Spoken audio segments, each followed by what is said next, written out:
So our next speaker, we've heard a lot of amazing speakers from the Bay Area. And yet some of you are not from the Bay Area. Can I see a show of hands? Does anyone come from a little farther away here for the weekend, studying from out of state? There's kind of a section up there. Our next speaker joins us today from the University of Washington, where she's wrapping up her one-year degree, her MPH in global health. Her post-graduation plans include returning to her native Kenya, where she'll focus on optimizing respiratory health, well, first in Kenya and then the rest of the world. Prepare to close your eyes and be swept away as Diana Marangu weaves her story in a web of music, touching on health, education, and cross-generational growth. Diana?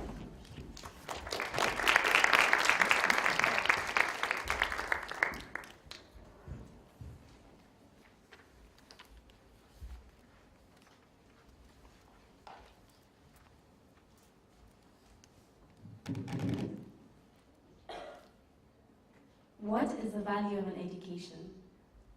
The First Grader is an award-winning Kenyan film produced in 2010 based on the true story of Diana Marangu, a veteran of the Mau Mau, the army that fought for Kenya's independence, my independence. At the age of 84 years, Marangu fought for his right to get an education, the education he could never afford. This is a story of liberation as a platform for an education, as well as how an education can liberate a nation. A story that resonates only too well with mine.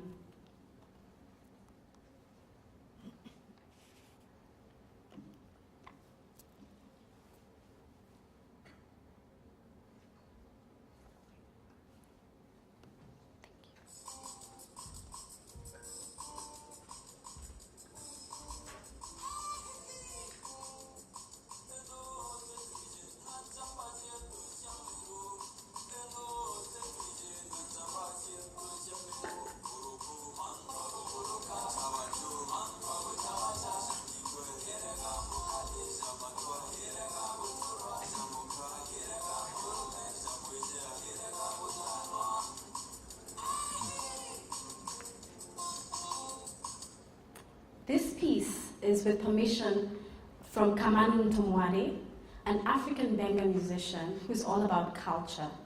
In this song titled Chabatu, you may have heard the phrase Nchamba cha Meru, Meru heroes. The Meru are one of the many diverse cultural groups in Kenya, from whom I draw my heritage. My family is made of many of these heroes.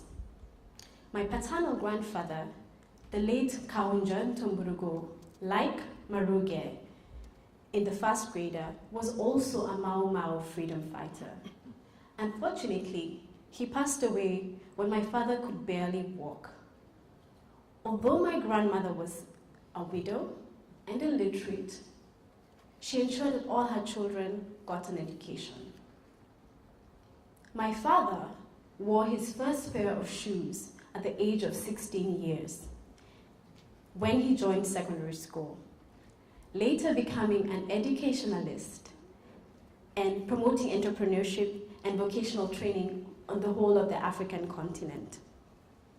My mother, our first teacher, loved to tell us that money did not grow on trees, and we had to work hard to be successful in all our endeavors. Consequently, my siblings and I have been privileged to be successful in what we do.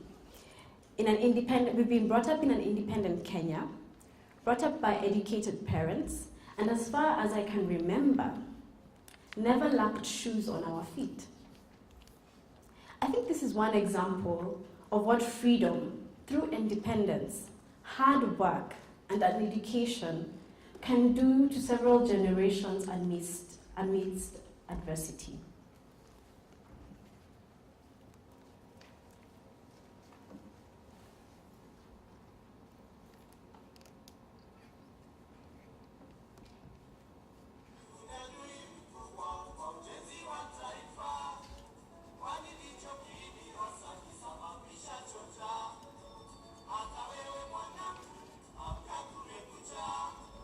Wali hizi ndizo saa za kwenda shule.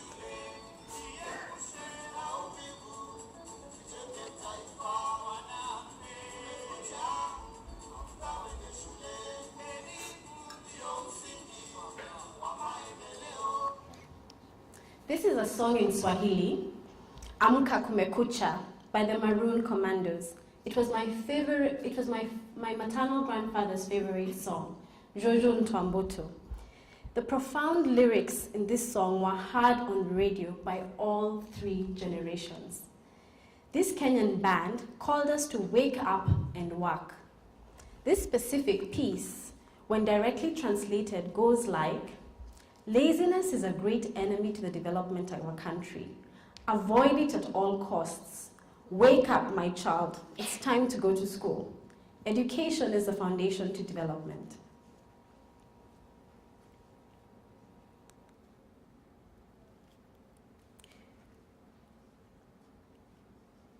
The heroes in my life gave me an opportunity to gain the education they valued very much. The education I value very much too. I remember being excited at my graduation. I was given the power to read and do all that appertains to my medical degree. I was finally a pediatrician.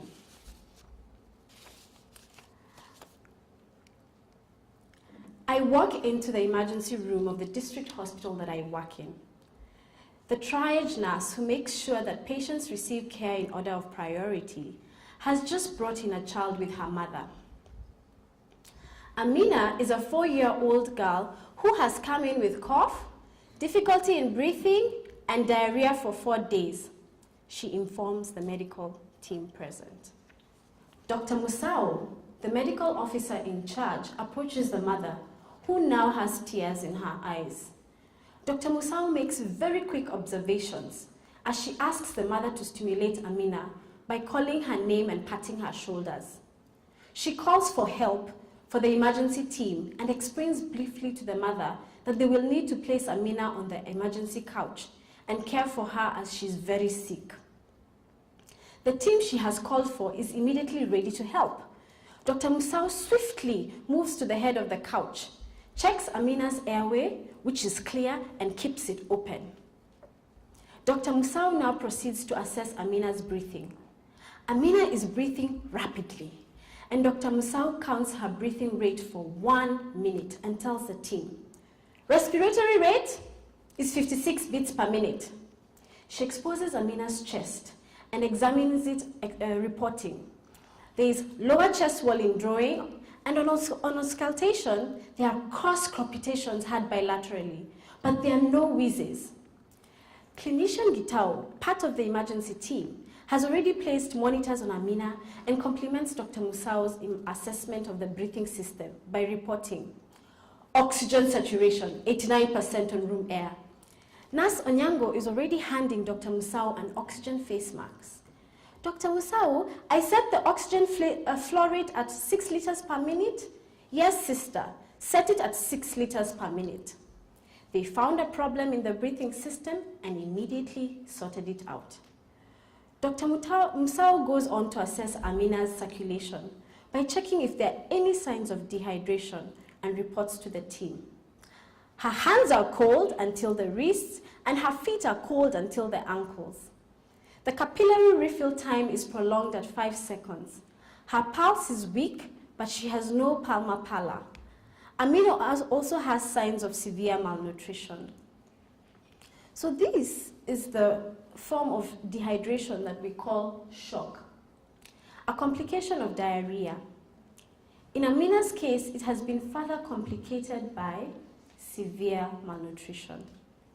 They need to be systematic and work very fast because time is of the essence. Everyone seems to understand the protocol. There's a medical emergency and there's no need to weigh the child. Dr. Musao opens the protocol and approximates what the child's weight is. Clinician Gitao rushes to set up for an intraosseous access, which means they get through the bone marrow to put in some fluids, and this is so as to not waste any time. Nurse Gitao has swiftly mobilized her colleague to get heaters to keep Amina warm and a gadget to measure Amina's blood glucose because children with severe malnutrition are not able to control their body temperature and glucose. Low blood temperatures and blood sugar levels also can kill. Every everything is going according to the protocol. The team is working well together, giving continuous feedback to each other as they go on with the resuscitation. I am so proud of this clinical team. The Emergency Training Assessment Plus, ETAT Plus, national training throughout Kenya, for which I'm an instructor, has truly diffused into health facilities. And this for sure exemplifies that this training does make a difference. So, in this proud moment, I pause, I reflect. Should I really be this excited? Pneumonia, diarrhea, and undernutrition. These are the leading global child killers. But these are preventable. Preventable conditions. Why is our work mainly resuscitation? Why are these children coming in so late? How can I be part of the team that sets up a system that is not about just resuscitation, but prevention, preventing these among many other conditions that compromise health?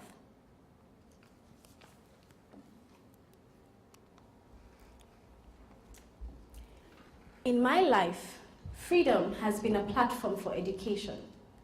Surely, I should extend this platform for freedom. Freedom to live beyond just surviving. Freedom to live a dignified life that is free from poverty, hunger, and disease, to name but a few adversities. Freedom to be healthy, to achieve our full potential. So what is the point in learning if we cannot use what we have learned to make a difference and be free?